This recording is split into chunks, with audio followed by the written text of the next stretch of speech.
From Montana's news leader, this is the MTN Noon News. Good afternoon, everyone. Thanks for joining us on your MTN Statewide News this Tuesday. I'm Jeanelle Slade. Well, today, now 13 deaths at a Billings long-term care facility where a COVID-19 outbreak has taken the most lives across Montana. Just yesterday, employees with Kelch Communities, the company that owns Canyon Creek Memory Care, traveled to Billings from Washington State for what they called a day focused on the residents and employees. Well, county health officials say the latest victim, a woman in her 90s, passed away at Canyon Creek yesterday. This is the 13th death in the last 15 days tied to the outbreak at the facility. Yellowstone County Health Officer John Felton says he's running out of words and says, quote, "For those who still doubt the reality of COVID-19 and its impact on all of us, I encourage you to wear your mask and wash your hands." Well, yesterday's death marks the 18th in Yellowstone County and is the 40th across Montana. The state also confirms 97 new positive COVID-19 cases. Today, Gallatin County with the highest number at 18, Flathead and Yellowstone counties next with both 14. The Lincoln County Board of Health is the latest to work on releasing a public order for COVID-19 preventative measures.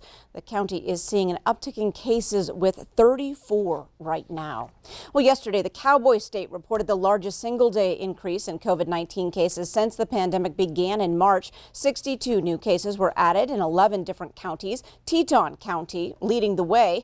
According to SheridanMedia.com, as of Monday night, there were 513 active cases and close to 1,800 confirmed COVID-19 cases across the state. The death toll remains at 24.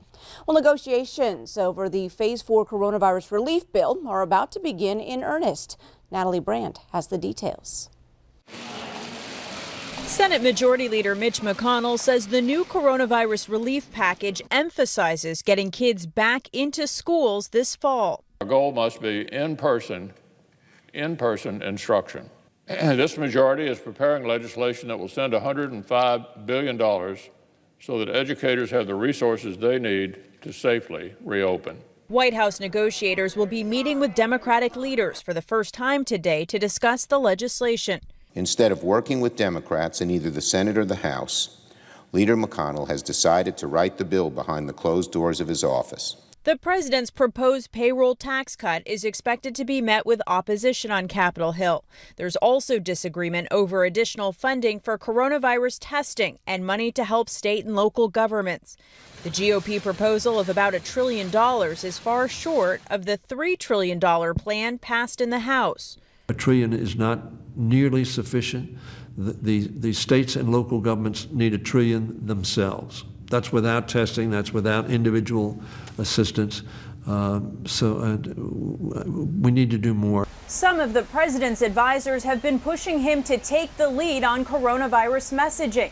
The president announced he'll resume briefings from the White House starting today.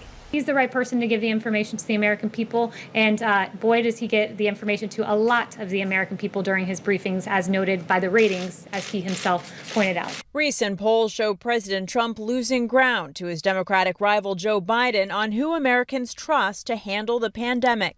Natalie Brandt, CBS News, the White House. And White House coronavirus task force members say they do not know whether or not they will be asked to take part in today's briefing. Well, researchers say the coronavirus vaccine developed by Oxford University and AstraZeneca triggered a robust immune response in hundreds of patients. It was part of the largest vaccine trial to date. AstraZeneca's CEO says the drug giant is on track to start rolling out millions of doses by the fall. Meanwhile, President Trump says he'll likely resume those coronavirus press briefings, as we mentioned earlier, and tweeted a photo of himself wearing a mask, declaring it patriotic.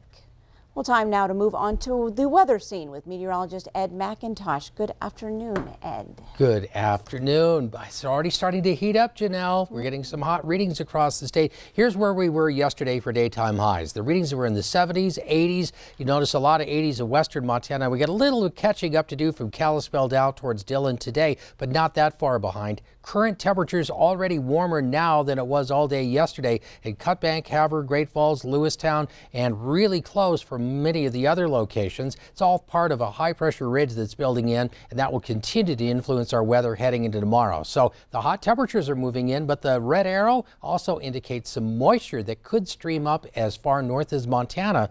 We'll talk about that coming up with forecast details in just a few minutes. All right, thanks so much, Ed. Well, in western Montana, a wildfire has scorched about 300 acres between Hot Springs and Perma.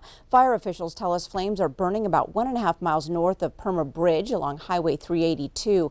They believe the blaze may have been started by machinery at a nearby rock quarry. However, the fire is still under investigation.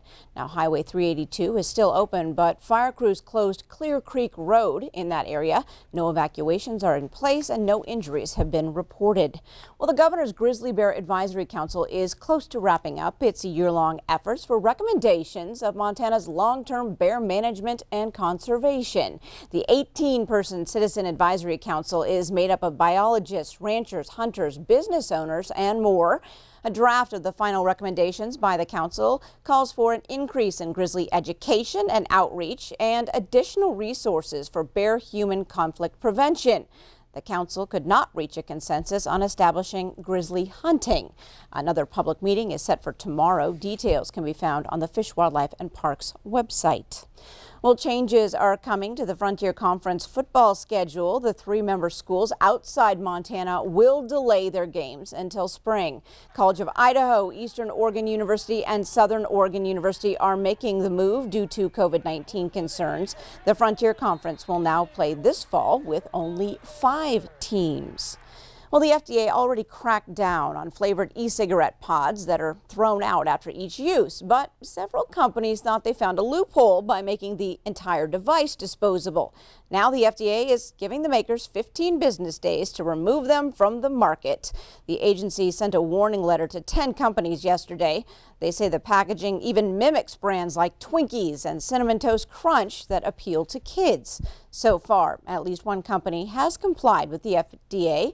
Puff Bar e-cigarettes now has a message on its website stating sales have stopped until further notice. Well, after seeing 12 straight weeks of growth, the number of people getting on airplanes is going right back down. TSA says it screened 100,000 less people last week than the week before. That's about a 4% drop. Major airlines say they're also seeing less people buy tickets as COVID case numbers spike in parts of the country. TSA saw its busiest 2 days since the pandemic hit over the July 4th weekend. If you are planning a trip to the Big Apple, some of the city's most famous tourist attractions are now open to visitors for the first time since March. That includes the Statue of Liberty. Ferry, that is. New York City started phase 4 of its reopening yesterday. Governor Andrew Cuomo says most indoor activities will still be delayed, and he still hasn't allowed New York City to open up indoor dining, unlike the rest of the state. Ahead on your new news today, a look at options available to unemployed Montanans if Congress does not extend financial assistance in the coming days. But first, meteorologist Ed McIntosh is in next with your statewide weather forecast. Don't go away.